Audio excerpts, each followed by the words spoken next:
zindonga tashlashni buyuraman.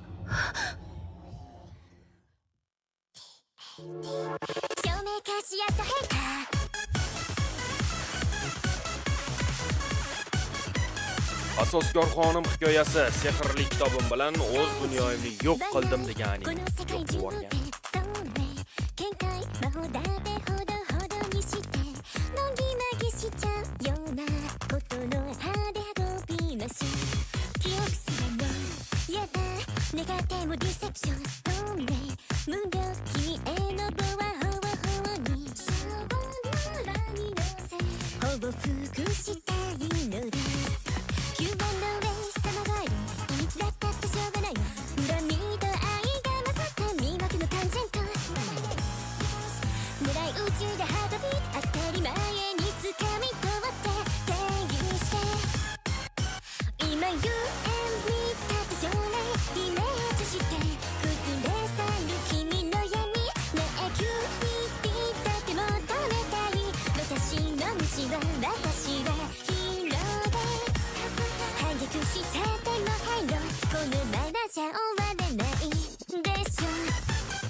Tushkunlik hamda qasos va'dasi. Elizabeth Leyston Haldoriya qirolligi Gerstog Zigleyston oilasida dunyoga kelgan. Esimni taniganimdan beri Haldoriya valiahd shahzodasi Frid Haldoriya bilan nikohlanganman. Barcha diqqatimni o'qish va jang san'atiga qaratdim. Go'zallik borasida ham kamtar emasman. Saroyga ko'chib o'tganimdan beri qirollikning barcha siyosiy ishlarida ham ancha faolman. Kechirasiz.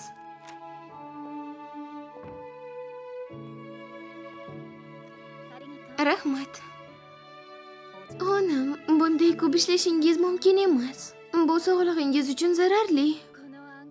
Bugun shu bitim va hujjatni tugatishim kerak. Shuni tugatib olay-chi. Bu aslida shahzodaning ishi emasmi? Uni nega siz bajaryapsiz? Oliy hazratlari Jaco korporatsiyasi tomonidan uyushtirilgan yig'ilish bilan band.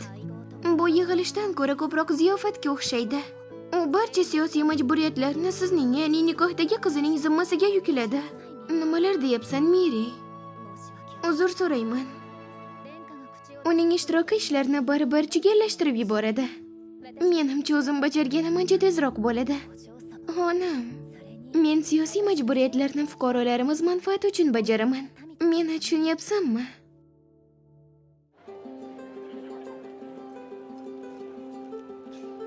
Funnel korporatsiyasi. Ishlar oldiga siljiyapti. Rasmiy ariza topshirib qo'yasizmi? Rais xonim. Bu ketishda kelasi yilga borib ish bilan ta'minlash siyosatimizni yaxshilash uchun mablag' to'playmiz. Xalq sizdan minnatdor xonim. Bu menga hech qanday qiyinchilik tug'dirmaydi. Siz o'z manfaatingizni o'ylamasdan ishlayapsiz. Siz Funnelni o'zingiz asos solib boshqarasiz. Va barcha foydani xayriya ishlariga hamda muhtojlarga yordam berishga sarflaysiz. Men shunchaki qilinishi kerak bo'lgan ishni qilyapman. Bu Elizabeth xonim bo'lsa kerak. U doim bizni g'amimizni yeb kelgan saroydagi aslzoda xonimlarning yagonasi hisoblanadi. Agar u bo'lmaganida bu qirollikdagi boyliklar tengsizligi yanada yomonroq bo'lardi. Bir kun kelib, u bilan uchrashganimda o'z minnatdorchiligimni bildiraman. Undan minnatdorman. Hech kim sizga e'tibor bermaydi. Hech kim hatto rasmingizni ham ko'rmagan. Meni tashvishga solayotgan narsa bu emas.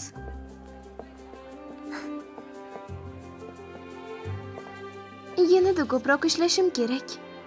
Qirollikni boyitish uchun. Eng muhimi, xalqimizga baxt keltirish uchun. Bugun rosa ko'p ishlayapsan. Oliy hazratlari, sizga qanday yordam bera olaman? Jaco korporatsiyasi haqidami? Ular qirollik oilasiga yaqinlashishni xohlashadi. Ular o'z do'konlaridan keragidan ortiq foyda olayotganga o'xshaydi.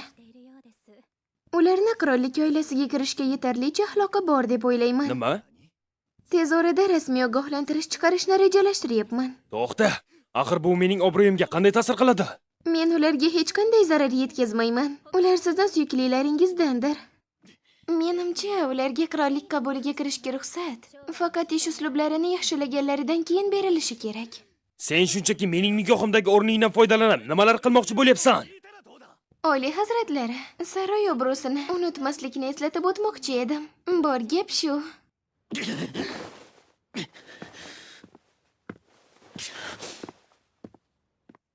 Robert, Labbay. Oliy hazratlarini diqqat bilan kuzatib bor. U qandaydir odobsiz kimsalarning ta'siriga tushib qolmasin. Hurmat bilan shuni aytamanki, Oliy hazratlari o'z vazifalaridan charchagan bo'lsa kerak. Axir siz uning bo'lajak rafiqasisiz, Elizabet xonim. Unga biroz mehribon bo'ling. So'zlaringizni qalbimga tugib qo'yaman. Ammo eng mayda muammolar ham qirollikni qulashiga olib kelishi mumkin. Oliy hazratlarni muammo deb atayapsizmi? Men shunchaki faraz qilyapman. Qirollik muammoga duch kelsa, eng avvalo xalq azob chekadi. Meni tushunyapsizmi? Tushunarli. Aravam tayyormi? Yana qachon bir kunimni o'zim uchun sarflay olishimni bilmayman. Shuning uchun bugun hordiq chiqarishim kerak. Ota, xayrli kun. Men zudlik bilan favqulodda sammitni chaqirish haqida xabar berdim. Voy, bu qachon bo'ladi? Kelasi hafta boshida Oliy hazratlari ertaga tongda yo'lga chiqadi. Albatta, kansler sifatida men ham ularga hamrohlik qilaman. Ammo qirollikning yubiley ziyofati kelasi hafta-ku. Shunday emasmi? Bu maxluqlarning paydo bo'lishi bilan bog'liq muhim yig'ilish. Ishtirok etishim shart. U holda ziyofatni bekor qilishimizga to'g'ri keladi. Uzoq yurtdan kelgan mehmonlar allaqachon yetib kelgan. Buni o'tkazishimiz shart. Ammo kansler ham valiahd ham yo'q bo'lsa, Hammasiga sen javobgarsan. men bunday vaziyatga loyiq emasman. Bu Oliy hazratlarining buyrug'i. Bu ishlar sening qo'lingda. Hammasi yaxshi bo'lishiga ishonadi. Qirolligimiz bunga mezbonlik qilmoqda axir. Bizni sharmanda qilib qo'ymagan. Xonam, dam olish kunim ham bekor bo'ldi. Hozir o'z manfaatimni o'ylashga haqqim yo'q.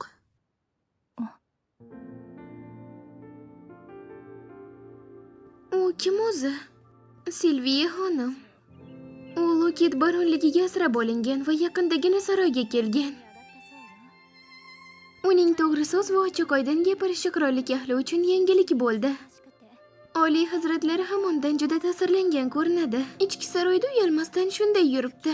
Bu nima degan gap? Unga Oliy hazratlarining huzurida o'zini qanday tutish kerakligini o'rgatish kerak. Nega sizni aldab yurgan odamga yordam berishingiz kerak? Menga farqi yo'q. Bu ham mening vazifam.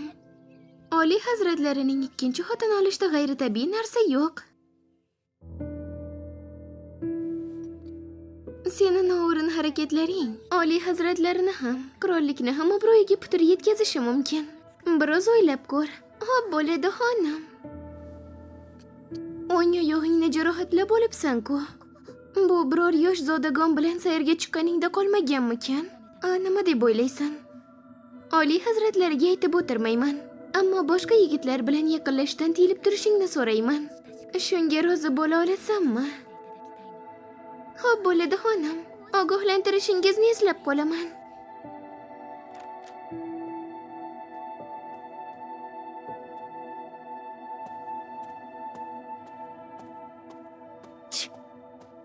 Silvi, mana senga nima bo'ldi? Seni qidirib yurgandim.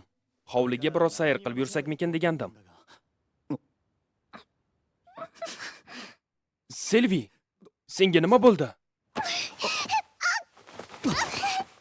Oyoqlaring jarohatlandimi? Nima bo'ldi o'zi?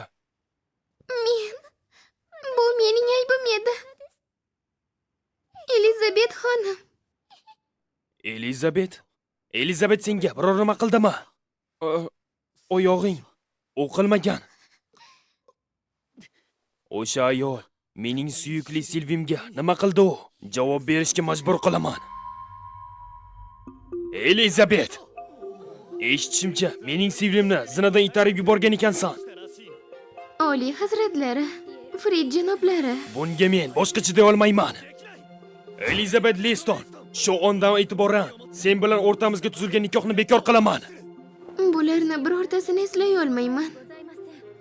Bu judayam muhim ziyofat. Mehmonlar oldida bunday qilmasligimiz kerak. Robert, Oliy hazratlarini jarohatlagan siz edingiz. Silvi seni yoningda turib, seni himoya qilayotganida u buni o'z aybi ekanligini aytdi.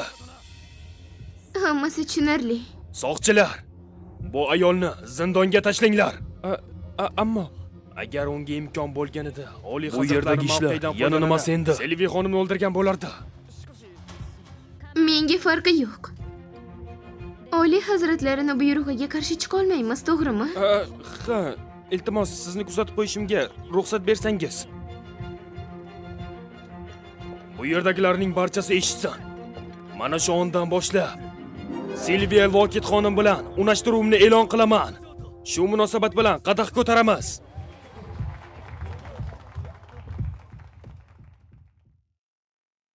Nimalar deyapsan? Frida Elizabetni zindonga tashladimi? O'g'lim rostdan ham tentakning o'zi. Buni hal qilish uchun tezroq ortga qaytish kerak. Oliy hazratlari, bunga hojat yo'q. Nima?